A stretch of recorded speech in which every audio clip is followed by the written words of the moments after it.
Hey guys, welcome back to our channel. So இன்றைக்கி இந்த video வந்துட்டு பார்த்தீங்கன்னா என்னோடய செல்ஃப் கேர் ருட்டீனை வந்துட்டு காமிக்கலாம் அப்படின்னு நான் நினச்சேன்.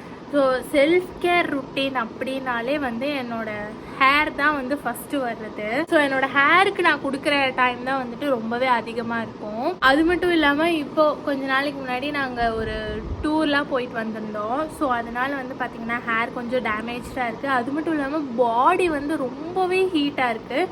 நான் யூஸ்வலி வந்து பார்த்திங்கன்னா என்னோடய ஸ்கேல்ப்புக்கு வந்து ஆயில் வைக்க மாட்டேன். எல்லோரும் சொல்லுவாங்க ஸ்கேல்ப்புக்கு வந்து ஆயில் வைக்கணும், அப்போ தான் முடி வந்து நல்லா வளரும் அப்படின்னு சொல்லிட்டு. பட் எனக்கு வந்து கொஞ்சம் ரிவர்ஸு. ஏன்னா நான் ஸ்கேல்ப்புக்கு எப்போல்லாம் ஆயில் வைக்கிறேனோ அப்போல்லாம் எனக்கு வந்து கொஞ்சம் டேண்ட்ரஃப் அதிகமாகிற மாதிரி இருக்கும், ஹேர் ஃபால் வந்து அதிகமாகிற மாதிரி இருக்கும். ஸோ நான் எப்போவுமே என்னோடய ஸ்கேல்ப்புக்கு ஆயில் வைக்கிறத ஸ்கிப் பண்ணிவிட்டு ஹேரோட டிப்ஸு இல்லை ஹேரோட எண்ட்ஸுக்கு மட்டும்தான் வந்து ஆயில் வந்து வைப்பேன். அதுவும் எனக்கு நார்மலாக கோகனட் ஆயிலோ இல்லைன்னா கேஸ்டர் ஆயிலோ வைக்க முடியாது. நான் என்ன பண்ணுவேன்னா எனக்குன்னு ஒரு ஆயிலை நானே வந்து காய்ச்சி வச்சுப்பேன். செல்ஃப் மேட் அப்படின்னு வச்சுக்கலாம். ஸோ அது யூஸ் பண்ணால் மட்டும்தான் எனக்கு வந்து செட் ஆகும்.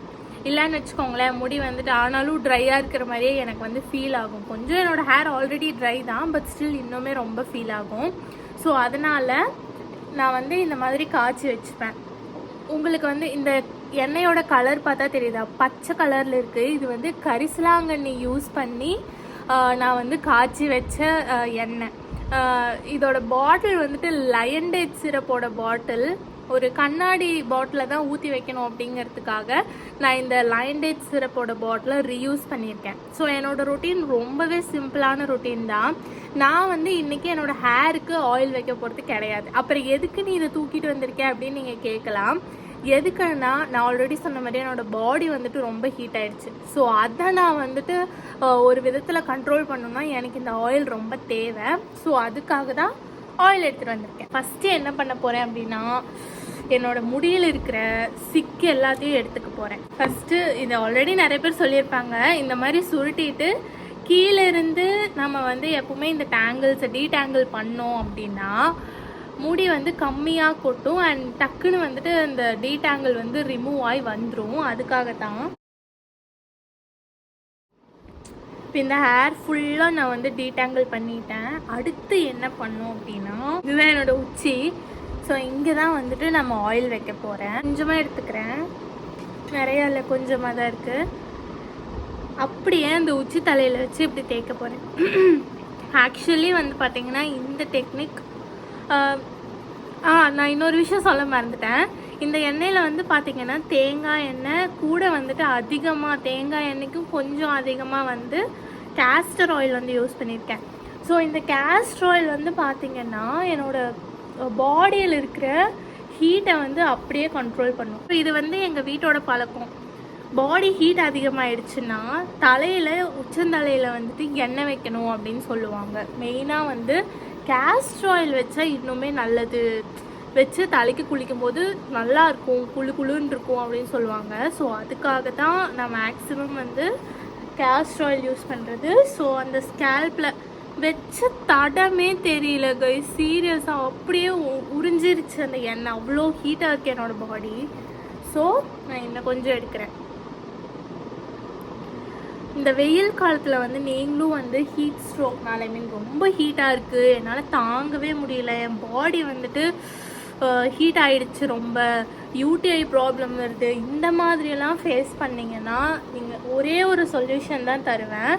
ஒரு நல்ல கேஸ்டர் ஆயில் வாங்கி இந்த மாதிரி உச்சந்தலையில் வச்சு நல்லா இப்படி தேய்ச்சி விடுங்க. அது வந்து உங்கள் பாடி ஹீட்டை அப்படியே எடுத்துரும். ஹேர் வாஷ் பண்ணிட்டு வந்தீங்கன்னா உங்களுக்கு அந்த பாடி கிடைக்கிற அந்த கூலிங் வந்துட்டு என்னன்னு தெரியும். கொஞ்சம் முடி வந்து கொட்டுற மாதிரி எனக்கு ஃபீல் ஆகுது. ஏன்னா ரொம்ப நாள் ஆச்சு தலைக்கு எண்ணெய் வச்சு குளிச்சு. கொஞ்சம் வெளியூரெல்லாம் போனதுனால ஒரு 2-3 வீக்ஸாக நான் வந்து எண்ணெயே வைக்கலைன்னு தான் சொல்லணும். கீழெல்லாம் எப்படி ட்ரையாக இருக்குது. ஆக்சுவலி வந்து என்னோடய ஹேர் வந்து இப்படி பார்க்கும்போது பார்க்குறதுக்கே ட்ரையாக இருக்கிற மாதிரி தான் தெரியும். அது மட்டும் இல்லாமல் நான் கலர் பண்ணியிருக்கிற மாதிரி தெரியும். பட் உண்மை என்ன அப்படின்னா நான் வந்து கலர் பண்ணதே கிடையாது. நான் வந்து பெருசாக அதுவும் இந்த எண்டு இங்கெல்லாம் வந்துட்டு இந்த கலர்லாம் நான் வந்து பண்ணவே மாட்டேன். இது ஏன் என்னோடய ஹேர் வந்து இப்படி தெரியுதுன்னா, நிறைய பேர் சொல்லுவாங்க செம்பட்டை ஆயிடுச்சு அப்படின்னு சொல்லுவாங்க. ஆக்சுவலி இதுக்கு என்ன ரீசன் அப்படின்னா, சின்ன வயசுலேருந்து என்னோடய ஹேருக்கு வந்து எங்கள் வீட்டில் மருதாணி போட்டு பழகிட்டாங்க.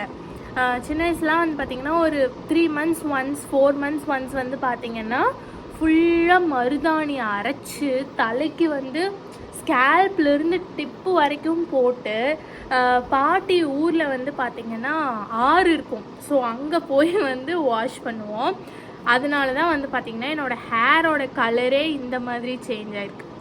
இங்கெல்லாம் பார்த்தா நல்லா பிளாக்காக இருக்கும். ஏன்னா நான் மருதாணியெல்லாம் போடுறதை விட்டுட்டேன், ரொம்ப நாள் ஆச்சு, டைம் இல்லை. உண்மையிலேயே சொல்ல போனால் மருதாணி வந்து போட ஆரம்பிச்சோன்னா உண்மையிலேயே அது ஹேருக்கு வந்து ரொம்ப பெனிஃபிட்டுன்னு தான் நான் சொல்லுவேன்.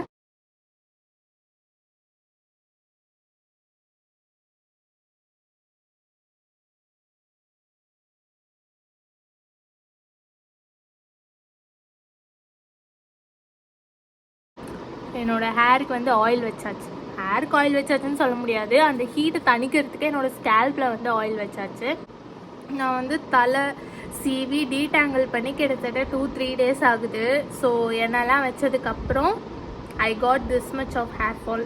ஃபஸ்ட்டு ஹேர்க்கான ரொட்டீனை முடிச்சாச்சு. அடுத்தது ஃபேஸுக்கான ரொட்டீன் தான். ஆக்சுவலி நாங்கள் வந்து ஆல்ரெடி சொன்ன மாதிரி கொஞ்சம் வெளியூர்லாம் போயிட்டு வெயிலெல்லாம் நடந்துட்டு டைரெக்டாக சன்லைட்டில், அதுவும் அவ்வளோ கொளுத்துற வெயிலில் வந்து நடந்ததுனால என்னோடய ஸ்கின்னு ரொம்ப டேமேஜ் ஆகிருக்கு. எஸ்பெஷலி ஃபேஸ் ரொம்ப டேனிங் ஆகிருக்கு அப்படின்னு தான் சொல்லணும். அதாவது கலர் வந்து டீப்பாக இருக்கிறது நான் தப்பு சொல்ல மாட்டேன், ஆனால் டேனிங்கிறது வேறு. ஸோ நிறைய பேர் வந்து கேட்பாங்க, ஏன் டேனிங் ஆனால் என்ன, கருப்பாக இருந்தால் என்ன, உனக்கு பிரச்சனை, அதில் என்ன பிரச்சனை இருக்குது அப்படின்லாம் சொல்லிட்டு. ஆனால் அந்த டேனிங் ஆகல என்ன பிரச்சனைனா, ஈக்குவலாக ஃபேஸ் ஃபுல்லாக வந்துட்டு ஒரே கலராக இருக்காது. ஒரு இடத்துல கருப்பாக இருக்கும், இன்னொரு இடத்துல ஒரு மாதிரி வெளுத்து போன மாதிரி இருக்கும். என்ன போட்டாலும் ஃபேஸுக்கு ஒரு மாதிரி நல்லாவே இருக்காது. ஸோ அதனால் ஃபேஸுக்கு கண்டிப்பாக கேர் பண்ணணும்னு முடிவு பண்ணிட்டேன். ஆக்சுவலி இப்போ நான் வந்துட்டு போயிட்டு வந்து வெளியூர்லாம் ஒரு டூர்லாம் போயிட்டு வந்து கிட்டத்தட்ட ஒரு 1 week மேலே இருக்கும்.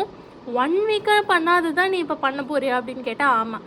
ஏன்னா ஆல்ரெடி என்னோடய ஸ்கின் வந்து ரொம்ப டேமேஜ் ஆகிடுச்சு. ஸோ அதுக்கும் மேலே வந்துட்டு கண்டது யூஸ் பண்ணி என்னோடய ஸ்கின்னை வந்து நான் ரொம்ப டயர்டாக்க விரும்பலை. ஸோ அதனால நான் கொஞ்சம் ரெஸ்ட் கொடுத்துட்டேன்னு சொல்லணும் என்னோடய ஸ்கின்னுக்கு. Sometimes no skin care is the best skin care அப்படின்னு சொல்லிட்டு நான் நம்புகிறேன். ஸோ அதனால அந்த 1 week வந்துட்டு நான் என்னோடய ஃபேஸை டச்சே பண்ணல, நான் எதையுமே யூஸ் பண்ணல. ஸோ இப்போ தான் வந்துட்டு கொஞ்சமாக ஆரம்பிச்சிருக்கேன். ஏன்னா எனக்கு தெரிஞ்சிருச்சு ஓகே என்னென்ன பிரச்சனை அப்படின்னு சொல்லிட்டு. ஆக்னி வந்திருக்கு, அண்டு டேனிங் ஆயிருக்கு, அப்புறம் ஃபேஸ் ட்ரை ஆகிருக்கு. ஸோ இது 3க்கான சொல்யூஷனை தான் நம்ம வந்துட்டு தேடணும். ஸோ அது கொஞ்சம் டைம் ஆகும். எப்படி இருந்தாலும் ஒரு யூஸ்லேயே கண்டிப்பாக எதுவுமே ரிசல்ட் கொடுக்க போகிறது கிடையாது. ஸோ இப்போ வந்து பார்த்தீங்கன்னா ஃபஸ்ட்டு என்ன பண்ண போகிறோம் அப்படின்னா, ஃபேஸ் வாஷ் பண்ணிட்டு வந்துட்டேன். அண்ட் என்னோடய ஃபேவரெட்டான ஐஸ் ஃபேஷியல் வந்து பண்ண போகிறேன். இதை ஃபேஸில் யூஸ் பண்ணுறதுக்கு நல்லாயிருக்கும். ஸோ ஃபேஸ் வாஷ் பண்ணிட்டேன். அண்ட் இந்த ஐஸையும் வந்துட்டு நான் வாஷ் பண்ணிட்டேன். ஸோ ஒரு பேக் வந்து நான் போட போகிறேன். அதுக்கு முன்னாடி இந்த ஐஸ் வச்சு இந்த ஃபேஷியல் பண்ணிட்டா என்னோடய ஸ்கின் கொஞ்சம் ரெஃப்ரெஷிங்காக இருக்கும் அப்படின்னு எனக்கு தோணுச்சு. ஸோ அதனால தான் ஃபஸ்ட்டு இந்த ஐஸ் ஃபேஷியல் பண்ணிவிட்டு அப்புறம் அது என்ன பேக், அது எப்படி யூஸ் பண்ணுறது, அது டேனிங்க்கு எப்படியெல்லாம் வந்துட்டு ரிசல்ட் கொடுக்கும் அப்படிங்கிறத பார்க்கலாம்.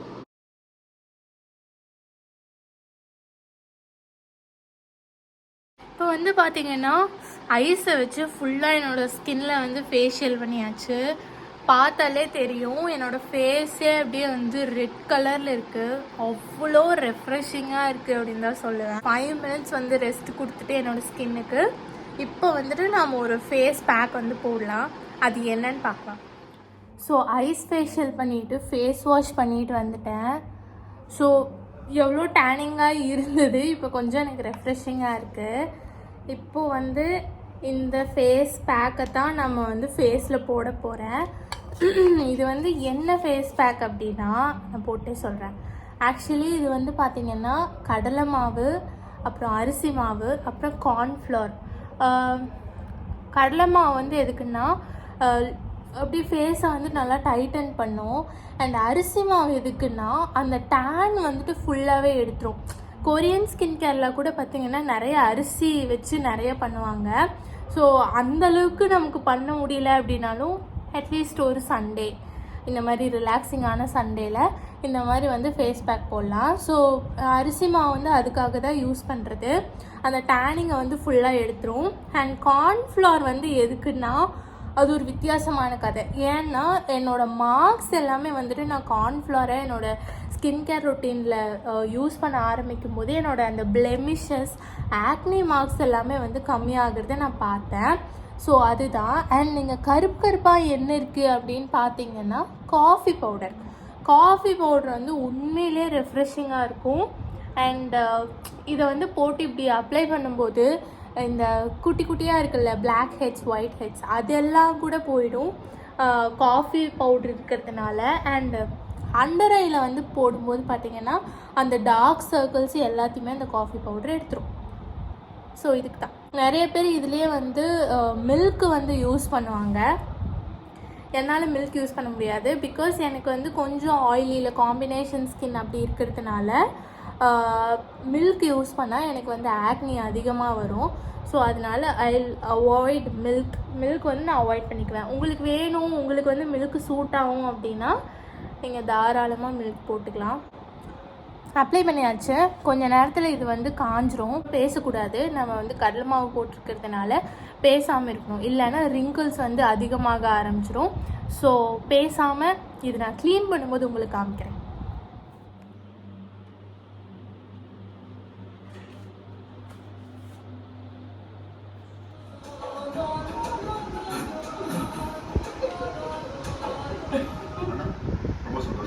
ஸோ கைஸ் பார்த்தாலே தெரியுது நல்லா ட்ரை ஆகிடுச்சு. செம்ம ட்ரை, என்னால் பேசவே முடியல. ஸோ அந்தளவுக்கு நல்லா இறுக்கமாக பிடிச்சிருக்கு. ஸோ இப்போ நான் வந்து ஃபேஸ் வாஷ் பண்ண போகிறேன். பண்ணிவிட்டு எப்படி இருக்குன்னு காமிக்கிறேன். நம்ம வந்து ஃபேஸ் வாஷ் எதுவுமே யூஸ் பண்ண போகிறதில்ல, ஜஸ்ட் வாட்டர் மட்டுமே வச்சு இதை வந்து வாஷ் பண்ண போகிறோம். வந்து காஃபி இருக்கிறதுனால இதுவே ஒரு ஸ்க்ரப் மாதிரி ஆக்ட் ஆகும். ஸோ நமக்கு வந்து எக்ஸ்டர்னலாக எந்த ஃபேஸ் வாஷும் தேவைப்படாது. ஸோ கைஸ் ஃபேஸ் வாஷ் பண்ணியாச்சு. அப்படியே ரிஃப்ரெஷிங்காக இருக்குது. பார்த்தாலே வந்து விசிபிளாகவே அந்த டிஃப்ரென்ஸ் தெரியும். முன்னாடி இருந்ததுக்கு எவ்வளோ டேனாக இருந்தது. அண்ட் நிறையா வந்து அந்த ஒயிட் ஹெட்ஸ் இதெல்லாம் இருந்தது. இப்போ அது எதுவுமே கிடையாது. இந்த ஆக்னி மட்டும்தான் இருக்குது. கண்டிப்பாக அதுவும் ஒரு 2-3 டேஸில் போயிடும் அப்படின்னு நான் நம்புகிறேன். மாய்ஸ்சரைசர் மட்டும்தான் போட போகிறேன். அண்ட் அதுக்கப்புறம் என்னோடய ஹேர் வாஷ் பண்ணிவிட்டு ஃபைனலி என்னோடய ஸ்கின்னும் ஹேரும் எப்படி இருக்குதுன்னு சொல்லிட்டு நான் ஃபைனலி ஹேர் வாஷ் எல்லாம் பண்ணியாச்சு. என்னோடய ஸ்கின் அவ்வளோ பிரைட்டாக இருக்குது. ஸோ ஒரு நாள் யூஸ் பண்ணதுக்கே ஒரு நாள் என்னோடய ருட்டீனை ஃபாலோ பண்ணதுக்கே இவ்வளோ டிஃப்ரென்ஸ் அப்படின்னா கண்டிப்பாக இன்னும் ஒரு 2 வீக்கெண்டாவது நான் இதை ஃபாலோ பண்ணி என்னோடய ஸ்கின்னை பேக் டு நார்மல் அப்படின்னு வந்து கொண்டு வர வைக்க போகிறேன். ஸோ இந்த வீடியோ பிடிச்சிருந்தா கண்டிப்பாக நீங்களும் இதெல்லாம் வந்து ஃபாலோ பண்ணி பாருங்கள். ஒரு நாள் வந்து நமக்காக ஸ்பெண்ட் பண்ணி நம்மளோட ஸ்கின்காக நம்மளோட ஹேர்க்காக டைம் எடுத்து இது எல்லாத்தையும் பண்ணுறதுல ரொம்ப பெரிய தப்பு இல்லை அப்படின்னு சொல்லி நான் நினைக்கிறேன். நான் உங்க எல்லாரும் இன்னொரு இன்ட்ரெஸ்டிங்கான வீடியோவில் மீட் பண்ணுறேன். Today take care, by.